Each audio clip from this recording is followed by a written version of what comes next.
How are you? Good to see you. How's everything? Fine, bro. All right. This is, I think, one of my first rentals for sure. Like top three, first three. And tenant moved out. They've been here like 3 or 4 years. And again, return on equity. A lot of equity trapped in this deal. I think 150K. Person moved out. Let's renovate it, sell it, move on.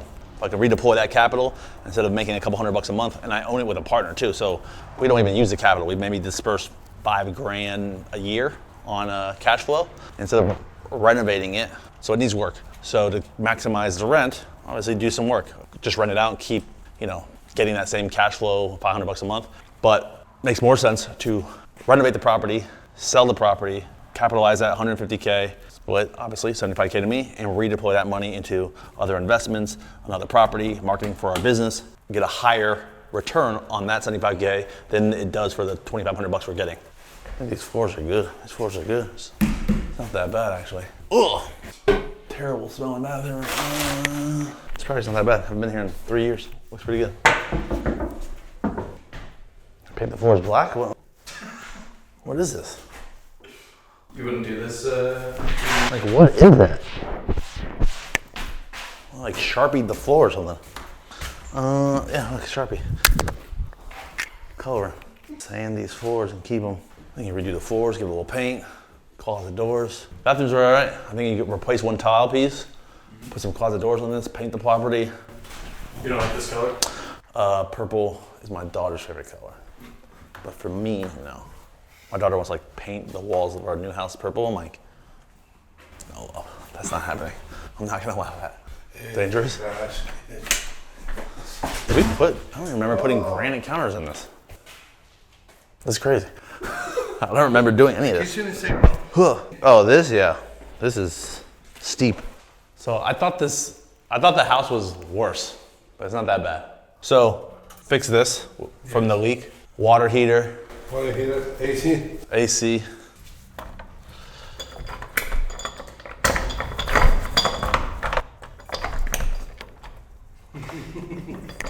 Fixed. Can you change all just the doors? Because we did this, I didn't even remember doing this. And then also whatever, Sergio, just make sure it looks better. Like this, just to make whatever you gotta do to make it look better. You could use the same bricks. Same deal. Yeah, but just make sure it looks good. The fuck is this? Bad fuel? Oh my God. Amphetamine. The traffic grows here. This is my house too, yeah.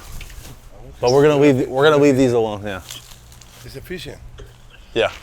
We're gonna leave it there. We're only gonna do this house. No. Well, they painted the wall like this. It makes it look stupid. They just gave up. At the end, I was like, did I paint that? I don't remember painting either. And then they painted it. Well, if we can paint the rest of the building, paint the rest, and then paint this one too. I think it needs a roof. A roof or? I'll get the roof. You can go first, I guess. You want to go first? Sí. Okay. Okay. See you Thank later you. tomorrow. Appreciate it. So we just looked at the property. Luckily, the contractor came here the same exact time we were here. And so we went over what work needs to get done to this property. We're gonna fix it up, renovate it, and sell it. But make sure you come with me and go over the underwriting and show you why we're gonna sell the property instead of keeping it and continue to cash flow. Let's go. So we looked at the property, figured out exactly what repairs were needed, the cost of those repairs, and now we're determining what would be our return on equity to decide if we were gonna sell this property or not, and the reason why. So again, this property was in Daytona Beach we bought. It was 416 Jefferson.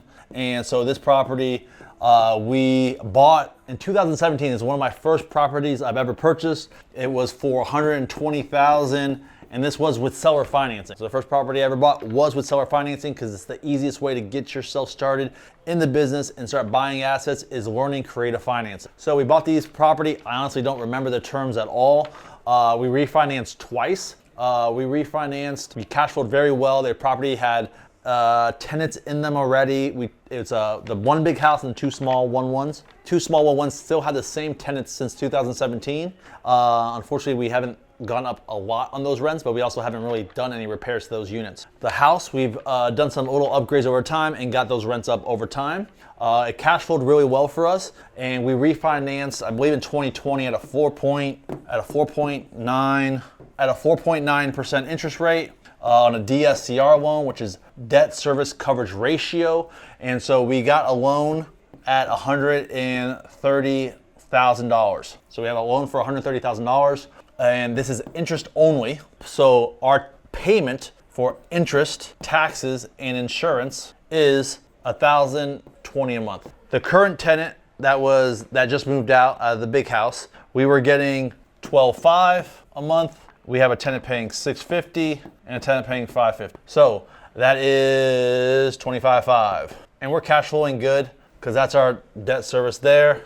And then we have pest control, lawn, and then we have maintenance factor and vacancy factor. It's maintenance and that's vacancy. So we always do 10% for maintenance, 5% for vacancy. So our cash flow was $950. Subtract all that. So actually this is $24.50. So that's $24.50, which will make this $850. So we're profiting $850 a month. Me and my partner on this deal, we have no money in the deal.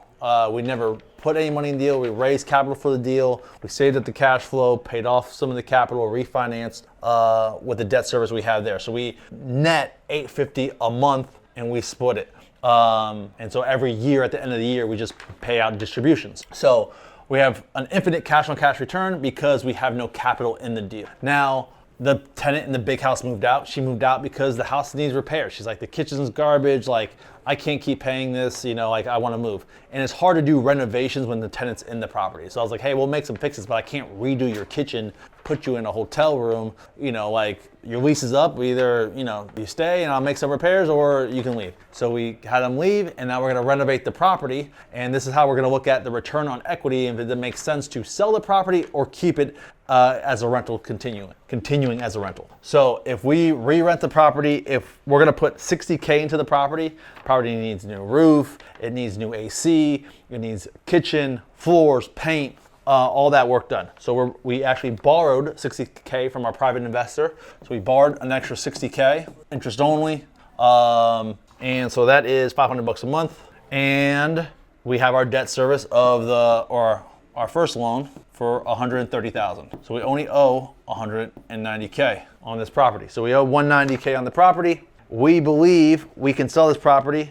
Oh, let's do this first actually. So once we renovate this property, that standalone house is like a single family house. That house, especially renovated, can pull $1,900 a month. So the tenants on the other units again was $650, $550. So these are the gross rents, equals $3,100 a month. So that's $3,100 a month. When you take away our debt service, $1,020, that's our ITI, our interest, taxes, and insurance because it's an interest-only loan, DSCR loan. We're not taking any principal out. We have our new loan for the renovation. That's $500 a month to a private lender. We have, that's a second mortgage also.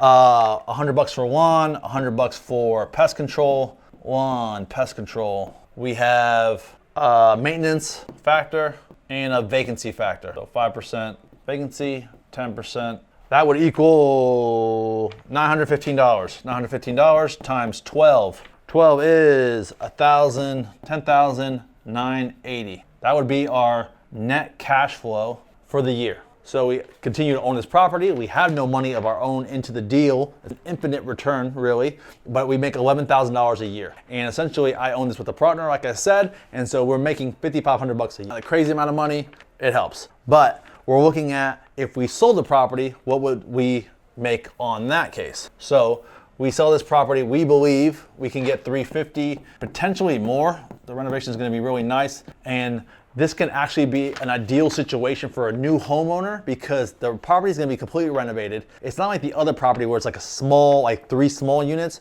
This is a full, nice single-family home, like 1,700 square feet with a 1-car garage, and there just happens to be 2 detached units next door. And so if you buy this as like a, like a house hack where you can buy the property and other people are help paying your mortgage because you're getting income from these other 2 properties at, $1,100 a month, that's a help to your mortgage payment. And so that should be able to help you get qualified a little bit easier, help you have a lower payment for yourself. So it's a good opportunity for like maybe a first-time home buyer to get into this property. So I feel like 350 might be even on the low side, if anything, to get on this property. So I think it's a good number to go with, because I think we could get at least that price. So essentially, after closing costs, which is 2% for us, commissions, which is roughly 3%, because I'm an agent, I can list the property myself, or I can do a flat fee listing to save money and just pay $2.99 fee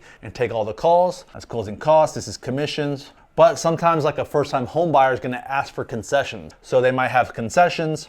Let's say that's 3%, and then concessions. So I help pay the buyer's closing costs, and then just to make the numbers even, let's say another 2% in the repairs. The other units do need repairs. Maybe something comes up to inspections, we give a credit or something like that. Just to make the even numbers, let's just take out 10% for all these costs. So 2, 5, 10. Boom. So that would be 35 grand off. So I'm gonna net 315K. So I'll net 315K on that from the sale. I have to pay off my loans. My loan is 130, and then the 60K I borrowed. So that's 190 minus that. I'm gonna make 125K on this property. So return on equity. My return on equity is my cash flow for the year if I rented it, 10,980 divided by 125K is a 9% return. So again, can I make more than 9% return? Yes, no, maybe. But is a 9% return a good return in this neighborhood? It's not the best neighborhood. It's a little rougher area, rougher pocket. Typically, if I was buying a new property in this area, like a new purchase, I'd probably want to be in like the teens on a cash-on-cash return, because the area also dictates how high of a return you are. You're in a downtown, the best area in town, and a skyrise, you'll be expected to make a low cash-on-cash return. You might only make a 4 cap, make a lower cash-on-cash return, because it's a better area, you get more appreciation. It's not a cash flow area. This area should be a cash flow area. So on this kind of area, I definitely want a minimum of a 10, but probably a 12, 15 is what I would look at if I was buying a new property. Someone sent me a deal in this area, I'd probably want to be in that mid-teen range. So for us, me and my partner also, we look at a couple different things. One, we've owned this property for a while. Haven't really had the heart to get the other lady rent up. She's been there since we bought it. We don't really want to kick her out, and she can't really afford more, so we're kind of stuck. Let somebody else go in there. You can probably actually, for the new buyer, this is actually probably a great deal, because the new buyer can probably get $800 for these 1 bedrooms, maybe even $900. So you're looking at $1,600 plus this $1,900 for that single family home. So you're at $1,800 and $1,900. Like, you can really drastically increase your cash flow. Or if you're gonna live in it for yourself, you can have a much higher gross. But for us, we don't really want to kick those people out. Like, they've been there a long time. They're one of our first tenants. They actually still have my cell phone number, and they call me. It's like the only tenants that like still call me. And so I don't want to kick them out. So essentially, we're gonna renovate this property and sell it, because one, it's a little bit also difficult to have multiple properties with multiple people. Me and my business partner have different assets, different businesses all around. And so it's a little bit more difficult for us to do our taxes and all that stuff. And so for us, it makes sense. It's been a long time. We feel like we should just sell this property, take the profits off the table, and we'll get to split $125,000 and redeploy that capital, hopefully making more than 9% on that money, which I believe we still can. We can pour into marketing, we can pour into another property and make greater returns than 9%, especially for an asset in this location. So we're gonna sell this property and move on. Hopefully we make maybe more than the 350 on this asset. We can even, because these leases are month to month, we could even ask the tenants to sign leases to keep them in there for another year. Maybe we get them up $100 more a month, give a little bit more value to the end buyer by showing that they have leases in place with paying $750 and $650 a month, and then getting this property sold to a nice homeowner who gets to supplement their mortgage payment with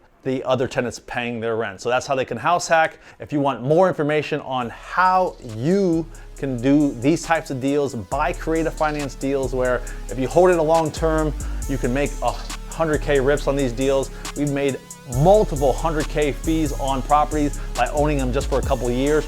And it's all because we got into them creatively. We bought great deals that cash flow, and eventually you make money in real estate by holding. The longer you hold, the more money you make.